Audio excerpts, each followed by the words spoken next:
যত দ্রুত সম্ভব সংস্কার শেষ করে অবাধ সুষ্ঠু নির্বাচন দিতে অন্তর্বর্তী সরকারের প্রতি আহ্বান জানিয়েছেন বিএনপির সিনিয়র যুগ্ম মহাসচিব রুহুল কবির রিজভী।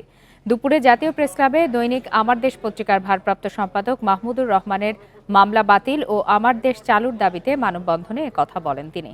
বাংলাদেশ ফেডারেল সাংবাদিক ইউনিয়ন ও ঢাকা সাংবাদিক ইউনিয়নের উদ্যোগে এই কর্মসূচিতে তিনি আরও বলেন, অন্তর্বর্তী সরকার গঠনের 2 মাস হলেও দেশে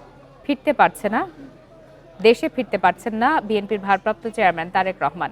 এ বিষয়ে তিনি সরকারের ভূমিকা নিয়ে প্রশ্ন তোলেন। ক্ষমতাচ্যুত শেখ হাসিনা সরকারের দোসররা প্রতিটি জায়গায় বিভ্রান্তি তৈরির চেষ্টা করছে বলেও দাবি করেন তিনি। ফ্যাসিবাদদের রাজনৈতিক সামাজিক পুনর্বাসন ঠেকানোরও আহ্বান জানান তিনি।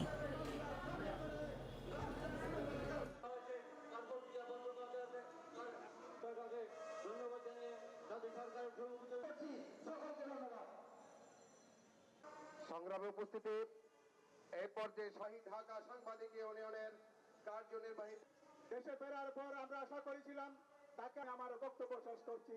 ধন্যবাদ।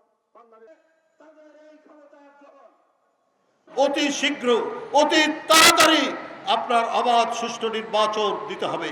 দ্বিতীয় প্রয়োজনীয় যে সংস্কার, সেই সংস্কারগুলো সম্পন্ন করে অতি দ্রুত জনগণের ক্ষমতা জনগণের হাতে দিলে পরেই সেই বৈপ্লবিক কর্মকাণ্ডগুলি খুব দ্রুত বাস্তবায়িত হবে।